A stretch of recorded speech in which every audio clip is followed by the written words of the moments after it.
योगी जी के खिलाफ मुगल लड़े थे। योगी जी के ए भैया आप कौन थे? योगी जी कौन थे महाराज? उस संत है, साधु है। अच्छा, महाराजा जो महाराणा प्रताप थे वो किससे लड़े थे?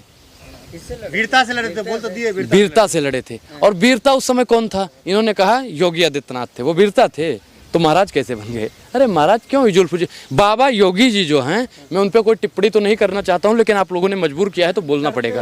अरे डरते नहीं हैं हम, गोरे अंग्रेजों से नहीं डरे तो काले अंग्रेजों से खाक नहीं डरने वाले। गौरी चला रहे थे, वो अंग्रेज तो, वो मुगल थोड़ी थे।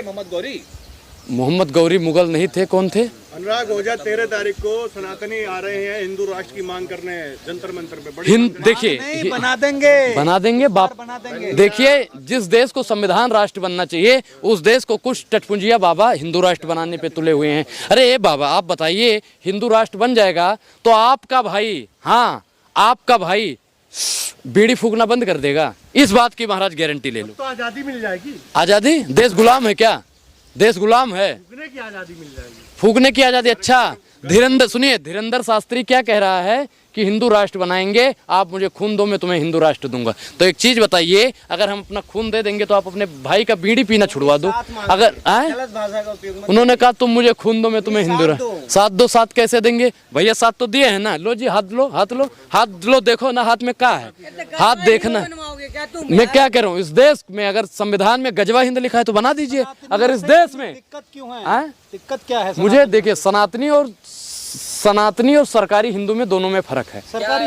सरकारी हिंदू जो होते हैं वो भारतीय जनता पार्टी के लिए मुंह से गोबर निकालने का काम करते हैं, और जो सनातनी हिंदू है, मैंने बोला, मैंने साधु संत को बोला आप सरकारी हिंदू तो नहीं हो। ए भैया इन्होंने साधु संतों का अपमान किया है, ऐसे पत्रकारों की 3 दवाई, जूता चप्पल और कुटाई।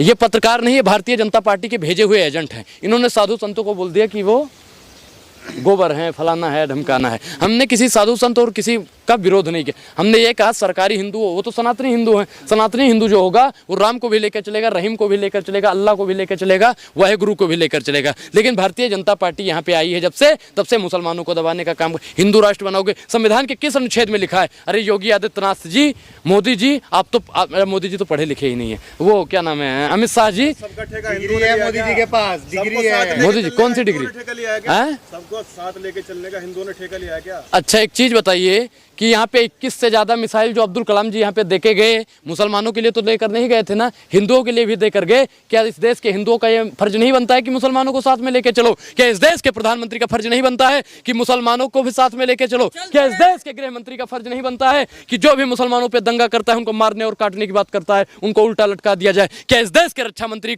का ये फर्ज नहीं बनता है कि इस देश के मुसलमानों की रक्षा की जाए? अरे मन की बात की तो बात मत करो। ए भैया जितने लोग देख रहे हो ना, अपने मेहरारू को सब लोग साथ में रखो, नहीं तो मन की बात भी रखने के लिए ना आपको रेडियो पे आना पड़ेगा। उर्दू में आ रही है, साथ लेके चलने का ही तो बात है ये। हमने क्या कहा कि जितने भी दर्शक हमारे देख रहे हैं ना, अपने मेहरारू को साथ में लेके चलो, नहीं तो मन की बात भी रखने के लिए आप लोगों को रेडियो का सहारा लेना पड़ेगा। एक साथ नहीं चल रहे, कह तो रहे कि टोपी वाला भी जैसे राम मिल। हमने क्या कहा, जब ऐसा ही करना था तो राम मंदिर की क्या जरूरत तुम लोगों को पड़ गई थी? शांत रहिए, शांत रहिए। इन्होंने राम, सुनिए हम चाहते हैं, हम पूरा भाईचारा चाहते हैं, हम भाईचारा। राम बोले क्या दिक्कत है?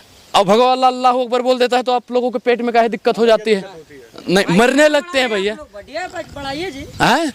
भाईचारा बढ़ना चाहिए ना। लेकिन भारतीय जनता पार्टी जो की सरकार जो है और उनके नफरती चिंटू जो है, आरएसएस वाले हैं, जो बजरंग दल वाले हैं, वो कभी नहीं चाहते हैं कि इस देश में अमन फैले। माननीय प्रधानमंत्री जी कहते हैं कि इस्लाम का मतलब होता है अमन, इस्लाम का मतलब होता है भाईचारा, इस्लाम का मतलब होता है प्यार। और लेकिन उनके द्वारा जो उनके तथकथित बयान दिए जाते हैं उनके एजेंटों के द्वारा, आपको याद होगा कि माननीय प्रधानमंत्री ने जैसे ही बताया कि इस्लाम का मतलब अमन होता है, वो कनमा ऐसे करने वाला वो आ जाता है, कहता है कि इस्लाम नमाज पढ़ो 5 वक्त की, कुछ भी करो। अरे भैया कहाँ पे कुरान में लिखा हुआ है ऐसी बात? यहाँ पे कई, सुनिए शांत रहिए, अरे उस लाला हरामदेव की बात मत करिए। यहाँ पे कई मुसलमान पत्रकार भाई भी खड़े हुए हैं, आप लोगों ने कुरान भी पढ़ी होगी, हदीस भी पढ़ी होगी, उसमें कहाँ किस पेज में लिखा हुआ है कि कुरान पढ़ने के बाद और हदीस पढ़ने के बाद और नमाज पढ़ने के बाद कुछ भी करो, ये आज़ादी अल्लाह दे देता है? कहीं नहीं लिखा है। अरे एक चीज़ बताइए कि राम भी कहता है और अल्लाह भी कहता है, वाहेगुरु भी कहता है कि कितना भी पाप कर लो, कितना भी गलत काम कर लो, अगर भगवान भगवान से माफी मांगोगे तो माफ कर देगा। वो चाहे अल्लाह हो, चाहे राम हो, चाहे वाहेगुरु हो, चाहे बाइबल,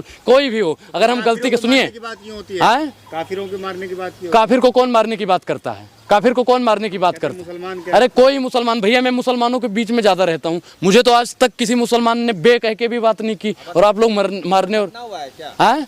नहीं, मेरा कोई खतना नहीं हुआ। मैं सनातनी हिंदू हूँ और मैं इस्लाम को और सनातन को दोनों को साथ लेके चलता हूँ, तो खतना कराने की कोई जरूरत ही नहीं। जो भाईचारों को लेकर चलता है। मुसलमान है आप क्या? मैं सनातनी हिंदू हूँ। अगर आप सनातनी मुसलमान हैं तो आपका स्वागत है। हिंदू जाग उठा है। हिंदू सोया हुआ था, हिंदू जब सोया हुआ था तब भैया हिंदू सुरक्षित था। हिंदू जब से जाग गया तब से हिंदू खतरे में हो गया है। तो आपको जितने भी हिंदू भाई भी देख रहे होंगे, उनसे हम कहना चाहते हैं, इससे बढ़िया तो पूर्ववर्ती सरकार थी जिसमें भैया वो खतरे में थे। हम ऐसा नहीं कहना चाहते हैं, मुसलमान कोई कांग्रेस की भी सरकार में खतरे में नहीं था, लेकिन भारतीय जनता पार्टी की सरकार में, अगर भारतीय जनता पार्टी हिंदूवादी सरकार है और फिर भी हिंदू खतरे में है, तो एक मौलाना को प्रधानमंत्री बना देना चाहिए ताकि हर एक हिंदू सुरक्षित हो। मैं क्या कह रहा हूँ, एक मौलाना बनेगा, कोई भी बन सकता है। आप भी तो मौलाना साहब हो, पत्रकार महोदय, आप भी बन सकते हैं। देखिए कर्नाटक में मुसलमानों को दिया, इससे पहले नहीं मिलता था, और क्या चाहिए? देखिए, आरक्षण की आपने बात की, आरक्षण मिलना चाहिए। आरक्षण कितना सताया जाता है मुसलमानों को, वो किसी को नहीं दिखता है। आप जैसे पत्रकारों को सिर्फ और सिर्फ आरक्षण दिखता है। दलित भाइयों को कितना सताया जाता है, वो नहीं दिखता। आप जैसे पत्रकारों को उनका आरक्षण दिखता है। आप सताने का काम कौन करता है? भारतीय जनता पार्टी करती है। तथाकथित मुसलमान को सताने का काम कौन करता है? आरएसएस वाले और बजरंग दल वाले करते हैं।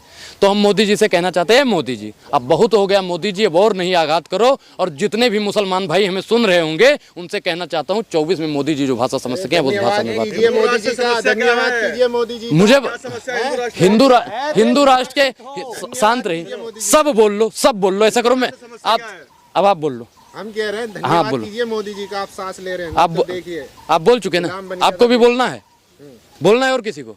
आप लोग यही करते हो। नहीं, मुझे हिंदू